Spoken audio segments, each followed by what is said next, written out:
Well, hello, this is Christopher James with All Things Branson. I finally have the chance to talk to somebody special to me, Yakov, here in Branson, Missouri. Good to talk to you, sir. Thank you. Thank you very much. You know, I have to tell you, it was really nice finally getting to speak to you because I grew up watching young comedian specials, and you were...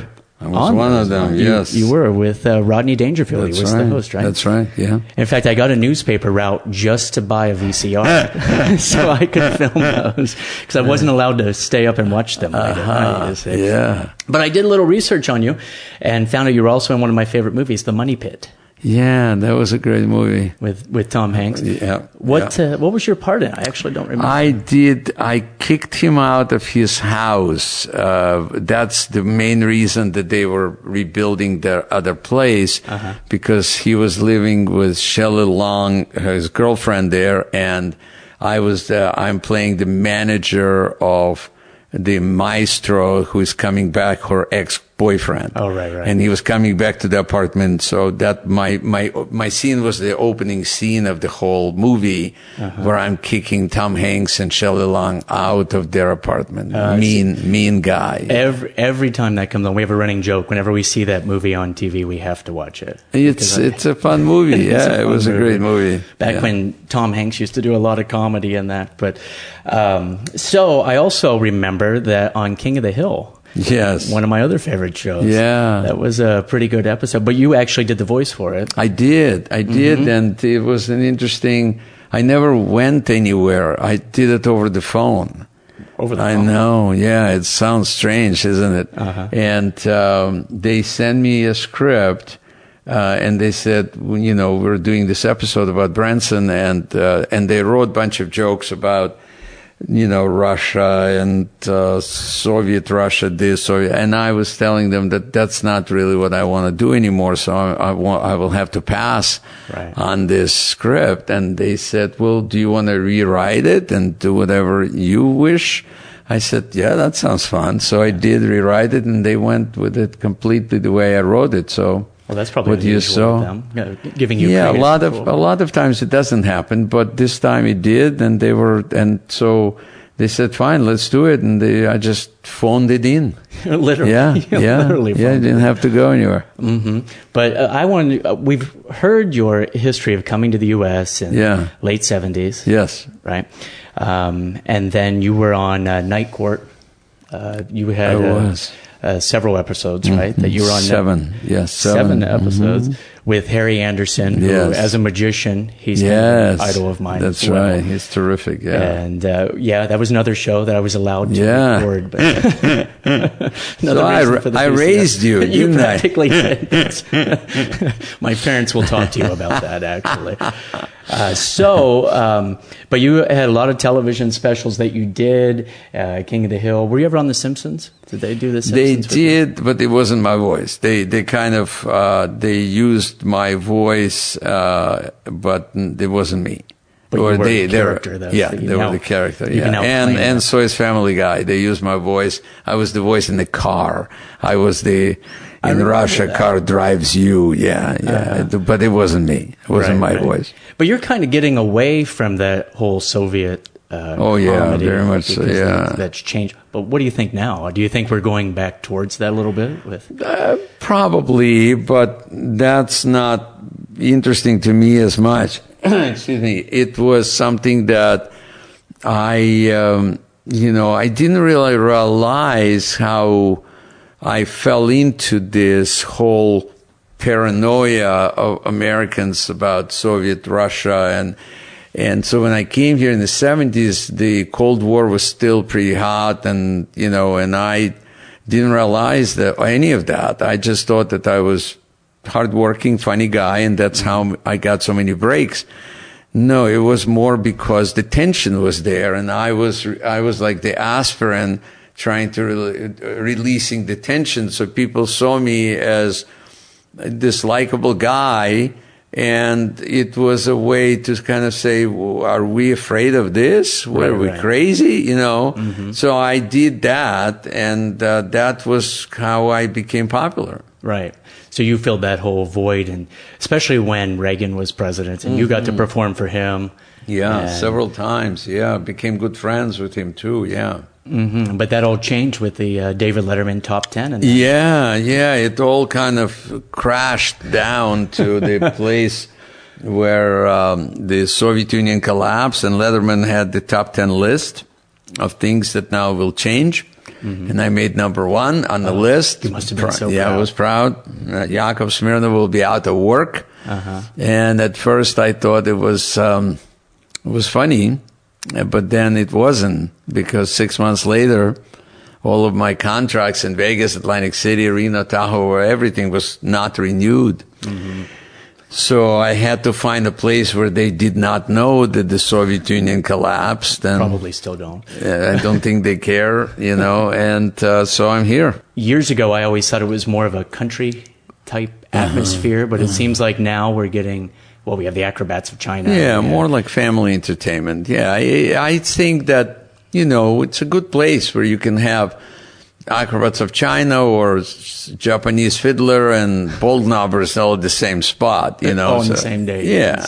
So it's a nice mixture. It's mainly it's family entertainment. It just happened to be that country music was that domineering factor here, but I think that Branson is going through certain change, and which is natural because the demographic is changing big time, and the baby boomers are coming in, and they want to be in the van. They don't want to be on the bus, and so they want to be in the SUV, and they'll go to whatever. They might not go see as many shows as we used to. So all of that will adjust itself. I'm very optimistic about Branson's future, because I think it just needs a young talent. Like, look at what's happening here. I mean, starting with, let's say, Acrobats of China, these guys are on the level of any Circus LA you could see. I mean, they're fantastic, right?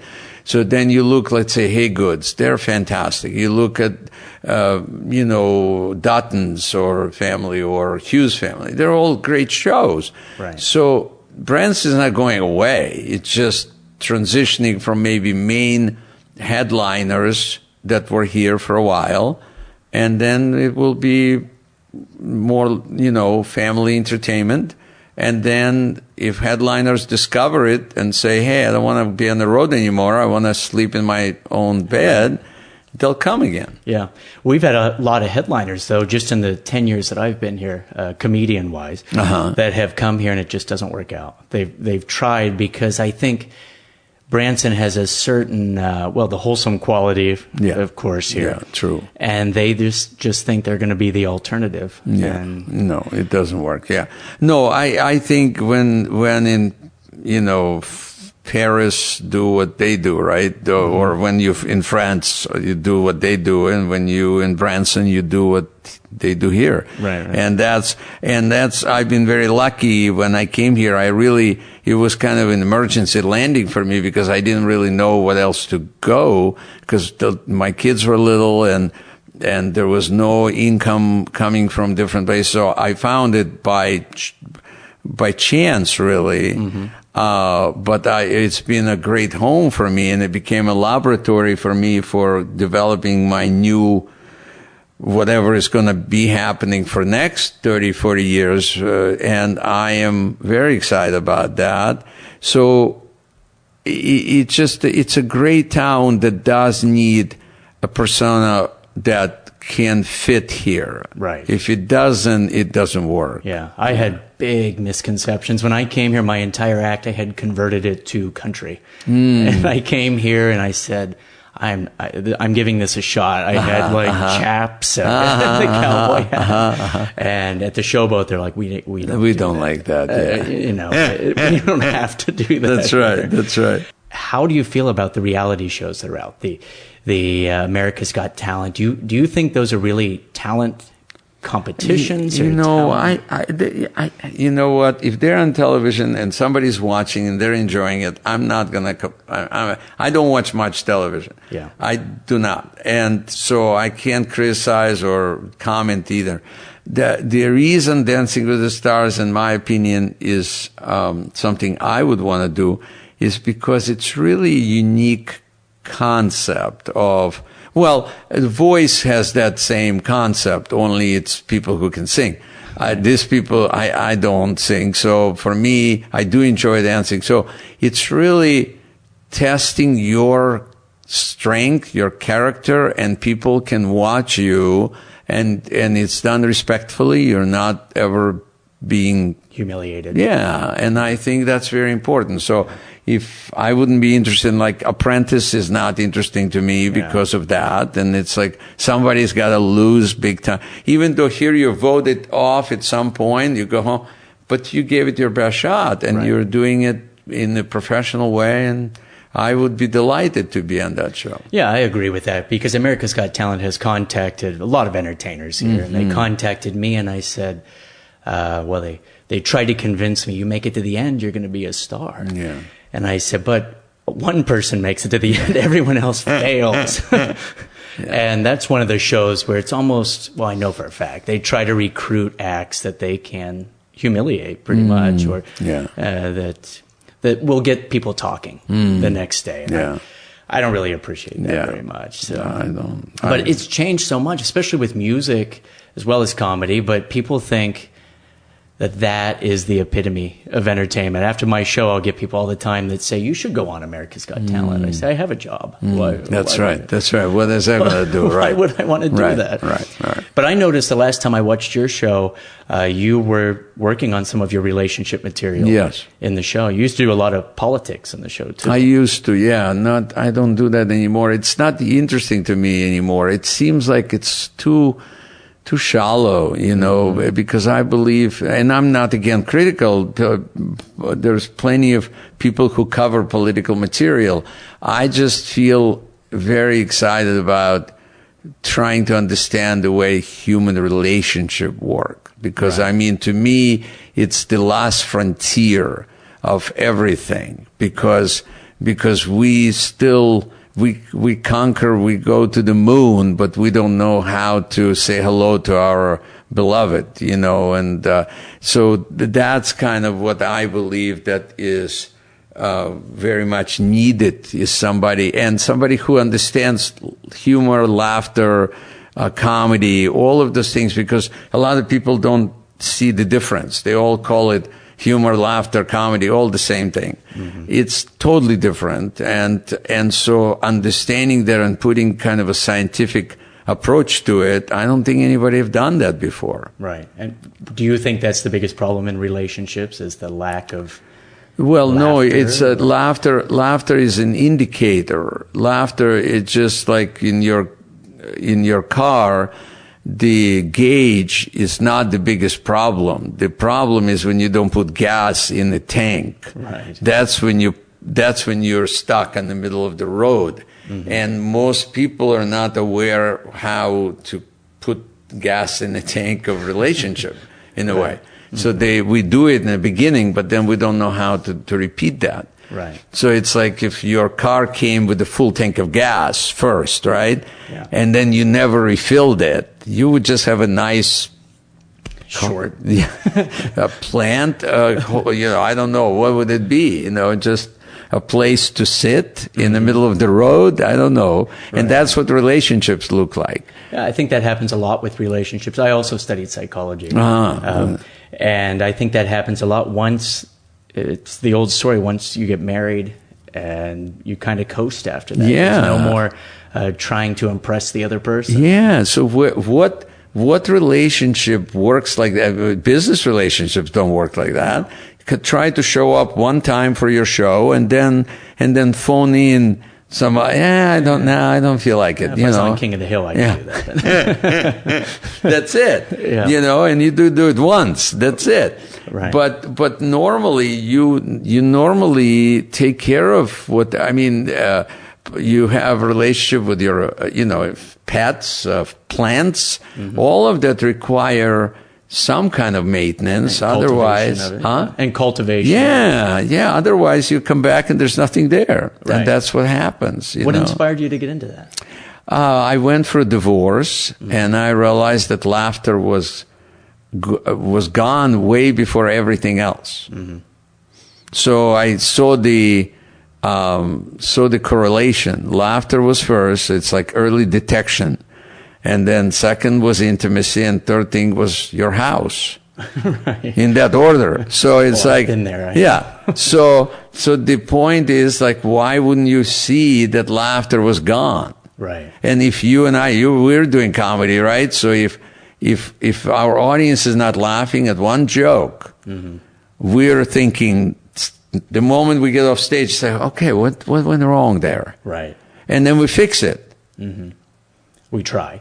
Most of the time we fix it. Mm-hmm. Otherwise, we wouldn't sustain what we're doing. Yeah. And then if laughter would be gone from the relationship at some point, you could fix it if you knew what was wrong. Mm-hmm. Most people are not aware, and that's why I was so excited to get into this field. Went back to college, got my master's degree in psychology. So now I'm considering doing a PhD program, because I believe that somebody's got to figure this out and bring it to the mainstream. So people are just, they don't know at this point. Right. But if you give them those tools, some people will use them. Do you believe in counseling for relationships? Someone once told me that counseling was just getting divorced more slowly. I think you're right.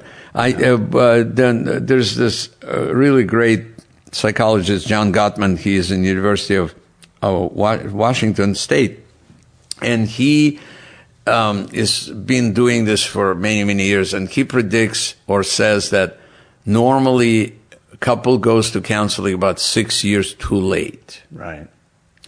So I want to get to them way before that. I want to get to them through television, through sitcom, through whatever form it's supposed to be, whether it's a book, whatever, with humor. Right. And then once they recognize, oh, wait a minute, oh, we're not laughing anymore. What happened? Mm-hmm. Then go to counseling, not 6 years later. Right, right. Yeah. But so the answer is yes. I think it can work if the counselor understands how to deal with the problem. Mm-hmm. A lot of counselors don't. Right. Yeah. No, I totally agree. And you, so you're looking at, do you have a book out on it yet? Not yet. Not. I attempted to write it several times and didn't feel I was ready.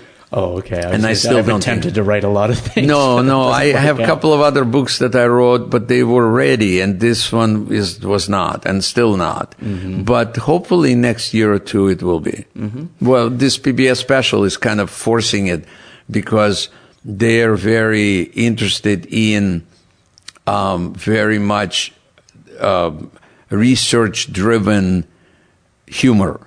Right. So it's not just jokes about relationships. This is very much based on research. Mm-hmm. So, and then jokes are kind of like a gift wrap, right? You know, and then you can deliver the material that way. I've heard you say on eHarmony and all those that women say they want somebody with a good sense of humor. Yes. And I agree. And then you show up at their window dressed as a clown in the middle of the night, and it's all police reports. What's wrong? Yeah, exactly. How did that? And you did the right thing. I know. Your Honor, I mean, she wanted somebody to make her laugh. I tried. Yeah. I tried. So a couple questions I always ask comedians. Who do you think, do you have any favorite comedians right now that are out, that are popular right now, that you follow? Do you watch comedy? Yeah, Jim Gaffigan, like him a lot. Obviously, I like Jerry Seinfeld a lot. Mm-hmm. And he had a TV show. I heard. Yeah, I think it did well. I think it did okay. Yeah, mm-hmm. And so he is a good model of somebody who stayed clean and true to what he believes in, and continued to be successful all these years. You know. So. Same thing with Jim Gaffigan. Yes, very much so. Yeah, Brian Regan. Yeah. I don't know if you follow him or not. Yeah, I do. He talks about that. He said, my life, it just doesn't make sense to do adult, dirty type thing. Just doesn't make any sense. Which is wonderful. But boy, I'm back in Comedy Store now, and I'm the only one. Well, there's another guy, Argus Hamilton, who is, he's there, and I love following him, because it's like, Otherwise, once you get into, you're following Pauly Shore or you're following, Joe Rogan or whatever, it becomes, it's a lot different, It would be. But I'm holding my own, and it's interesting to see that here, people come to see me, and there they come just to see comedy. Mm-hmm. And so it's really a test. Can you hold your space? Can you you're only doing 15 minutes, but boy, it's intense because you're performing in front of 25-year-old kids who are there in the audience, you grew up on F this, whatever, and so they're expecting it. Right. And here comes an older guy and doesn't say any of those bad words and still gets as many laughs or more than the other ones. Right. So they actually appreciate it, even though they're shocked, but then I was flying back to Branson here and I did a show that Saturday night, and this gentleman elegant looking guy, like maybe 28, 29, he said, my girlfriend and I were at the show last night and we voted you the best comedian there. And they were like, Chris D'Elia and Joe Rogan, and I mean, they were big names, and they were in their little thing because it was intelligent, and it was funny, and it was clean, and we really thought it was very impressive. Yeah. So now you had, correct me if I'm wrong, but you had a roommate years ago that was kind of the opposite of your style, who also was the reason I got detention several times. You kidding? Quoting really? some nursery rhymes.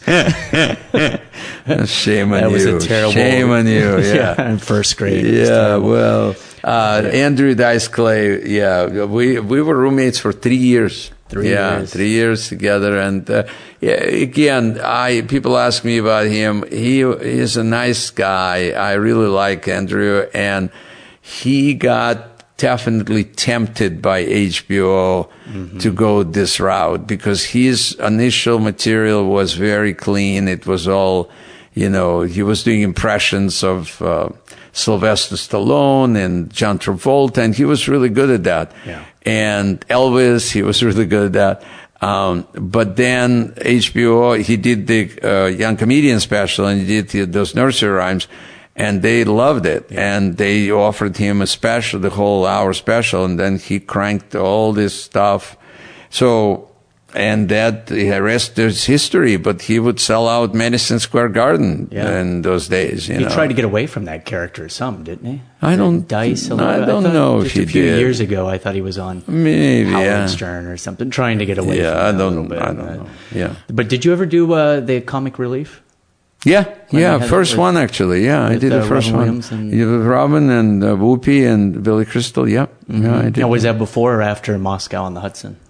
It would have to be right after, because I don't remember what year it was, but Moscow on the Hudson was very early. It was like 81. So, yeah, I was barely speaking English, and all of a sudden I'm in this major movie. Yeah. Yeah. Was that when you knew you kind of made it?